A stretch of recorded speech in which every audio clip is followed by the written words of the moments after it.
আসসালামু আলাইকুম ফ্রেন্ড, সবাই কেমন আছেন? আশা করি সবাই খুব ভালো আছেন। তো শীতের শুরুতেই এরকম তেল ছাড়া একটা পিঠে বানিয়ে নিন। খুব সহজে বানানো যায় আর খেতেও কিন্তু দুর্দান্ত হয়। এতটা সফট হয় এই পিঠেগুলো, একটা খেলে 10টা খেতে ইচ্ছা করবে।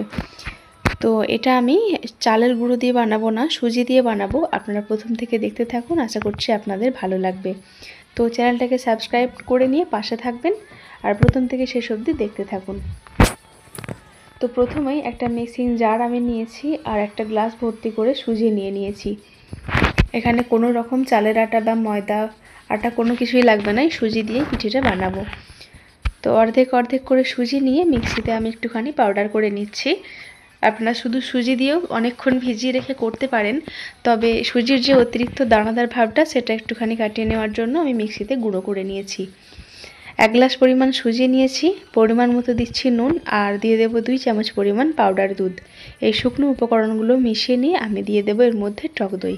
তবে পরিমাপটা অবশ্যই মনে রাখবেন, যেই পাত্রে সুজিটা মাপ করে দেবেন সেই পাত্রেরই অর্ধেকটা টক দই লাগবে।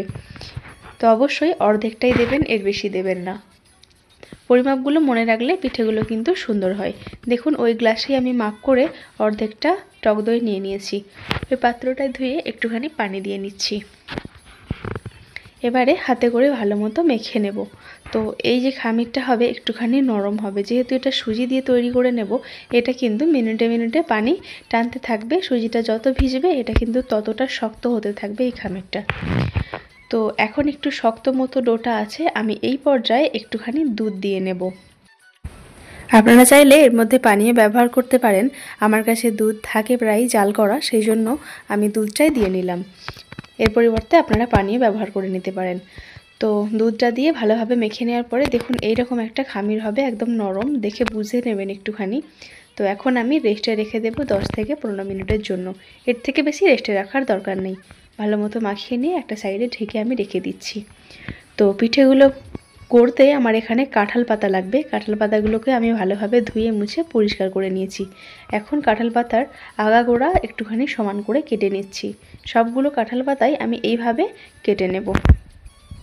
কেটে নেওয়া হয়ে গেলে এর উল্টো পিঠগুলোতে আমি একটুখানি সাদা তেল মাখিয়ে নেব।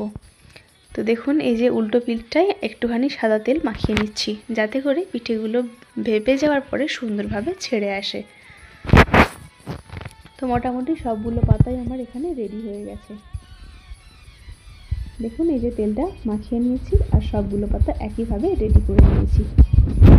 তো এইগুলো একটা সাইডে রেখে দিয়ে এখন নারকেলের যে পুরটা সেটা আমি রেডি করে নেব। তো চেষ্টা করবেন নারকেলটাকে খুব মিহি করে পুড়িয়ে নেওয়ার। 1 চামচ পরিমাণ গাওয়া ঘি আমি দিয়ে নিয়েছি, সুন্দরভাবে পাত্রতে স্প্রেড করে নিয়েছি। তারপরে এর মধ্যে নারকেল গুঁড়ো আমি দিয়ে দেব। দেখুন নারকেলটা কিন্তু একদম মিহি করে পুড়িয়ে নিয়েছি। তো সব নারকেলটাই আমি একটা নারকেল নিয়েছি বড় সাইজের, সব নারকেল কোড়াটা এখানে দিয়ে নিলাম, একটুখানি ভেজে নেব। তারপরে এর মধ্যে আমি গুড় ব্যবহার করব। আপনারা চাইলে কিন্তু চিনি দিয়েও করতে পারেন, যেহেতু শীতের পিঠে তাই জন্য এখানে আমি খেজুর গুড় দিয়ে নারকেল পুরটা করব। এখানে একটুখানি আমি দিয়ে দিচ্ছি আখের গুড়, আমি এটা পাউডার গুড় দিচ্ছি 2 থেকে 3 চামচ পরিমাণ মতো। আর দিয়ে নিচ্ছি খেজুর গুড়, অল্প একটুখানি লিকুইড খেজুর গুড় আমি দিয়ে নিলাম। তারপরে ভালো মতো মিশিয়ে নিয়ে এখানে আমি আবার একটুখানি খেজুর গুড় অ্যাড করব। তো নারকেলের মিষ্টি অনুযায়ী গুড় আপনারা ব্যবহার করে নেবেন। অনেক নারকেল থাকে যেগুলো একদমই মিষ্টি থাকে না, তো সেই নারকেলের ক্ষেত্রে গুড়টা একটুখানি বা মিষ্টিটা একটুখানি বেশি লাগে। আরও 2 চামচ পরিমাণ গুড় আমি এখানে ব্যবহার করে নিলাম। এবারে ভালো মতো মিশিয়ে নিয়ে এটাকে অনবরত নাড়তে হবে, যাতে তলায় লেগে না যায়। ধরে গেলে কিন্তু একটা পোড়া গন্ধ আসবে, খেতে ভালো লাগবে না। তো দেখুন এখন মোটামুটি একটুখানি শুকনো হয়ে গেছে। এই পর্যায়ে আমি দিয়ে নিচ্ছি 2 থেকে 3টে মতো এলাচ একটু ফাটিয়ে নিয়ে দিয়ে নিলাম। এতে করে খুব সুন্দর একটা স্মেল আসবে এই নারকেল পুরের মধ্যে, খেতে খুব ভালো লাগে। তো মোটামুটি এখন আমার নারকেলের পুরটা রেডি হয়ে গেছে। আমি একটা পাত্রে তুলে দিচ্ছি। খেজুর গুড়ের এরকম পুর যদি বানিয়ে নেন, সত্যি এত সুন্দর একটা স্মেল আসে, পুরো ঘর পুরো মোমো করে এই গন্ধতে। শীতের দিনে এই খেজুরের গন্ধটা খুব ভালো লাগে। তো নারকেলের পুরটা ঠিক এইরকম হতে হবে, হাতে করে একটুখানি প্রেস করলেই একটা সাইজ বা শেপ দিয়ে নেওয়া যাবে। মিনিট রেস্ট হয়ে গেছে। এখন আমি 1 চামচ পরিমাণ বেকিং সোডা আর 1 চামচ পরিমাণ বেকিং পাউডার দিয়ে নিলাম। একটুখানি দুধ দিয়ে নিচ্ছি, দুধের পরিবর্তে আপনারা পানি দিতে পারেন। 2 থেকে 3 চামচ মতো দুধ দিয়ে নিলাম। এবার একটা স্প্যাচুলার সাহায্যে ভালো মতো মিশিয়ে নিচ্ছি। হাতে করে কাজটা করে নেওয়া যায়, আমি একটা স্প্যাচুলা দিয়েই করে নিলাম। তো মোটামুটি এখন আমার মাখানো হয়ে গেছে। আপনারা খামিরটা দেখে বুঝতে পারবেন যে কীরকম ঘনত্বে আছে খামিরটা। এরকম এর থেকে বেশি কিন্তু পাতলা করবেন না, তাহলে পাতার মুখগুলো কিন্তু মোড়া যাবে না। তো আমি নারকেলগুলো একটুখানি এভাবে লম্বাতে শেপ দিয়ে নিয়েছি, যাতে করে কাজটা তাড়াতাড়ি হয়। আর একটা একটা করে পাতা নেব, তার মধ্যে একটুখানি খামির দেবো, আর মাঝখানটা একটুখানি পাতলা করে নিয়ে এই মাঝখানে আমি নারকেলের পুরটা দিয়ে দুটো সাইডে পাতার দুটো মুখকে জুড়ে দেবো, দিয়ে নিলাম। আর ঠিক এইভাবে পাতার মুখটাকে মুড়ে নিতে হবে। তো প্রত্যেকটা পাতা আমি এইভাবেই করে নেব।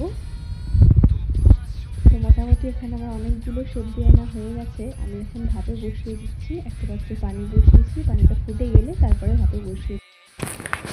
তো যেই পাত্রে আপনারা পিঠেটা সেদ্ধ করবেন সেই পাত্রে একটুখানি তেল ব্রাশ করে নেবেন, তাহলে ওই পাত্রের মধ্যে ভেপে যাওয়ার পরে পিঠেটা আটকে যাবে না।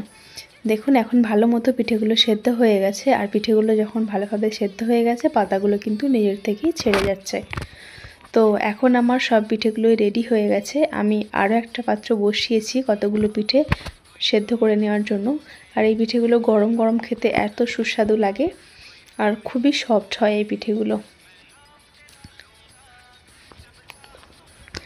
তো কাঁঠাল পাতা দিয়ে আজকে একটা শেপ দিয়ে নিয়েছি। পিঠেগুলো সুন্দর দেখতে লাগছে, খেতেও কিন্তু ভালো লাগবে। তো দেখুন সেদ্ধ হয়ে যাওয়ার পরে পাতাগুলো নিজের থেকেই সুন্দরভাবে খুলে আসছে। তো সবগুলো পিঠে আমি এইভাবেই আস্তে আস্তে খুলে নিচ্ছি। তো এই ছিল আমার আজকের রেসিপি। শীতের শুরুতেই একটা পিঠে রেসিপি শেয়ার করেছি আপনাদের সাথে, নতুন একটা রেসিপি। তো চাইলে আপনারা আমার এই রেসিপিটা সবার সাথেই শেয়ার করবেন। আর চ্যানেলটাকে সাবস্ক্রাইব না করে থাকলে অবশ্যই সাবস্ক্রাইব করে নিয়ে পাশে থাকার অনুরোধ রইল। দেখা হবে পরবর্তী নতুন একটা ভিডিও নিয়ে। আপনারা ভালো থাকবেন, সুস্থ থাকবেন, সাবধানে থাকবেন।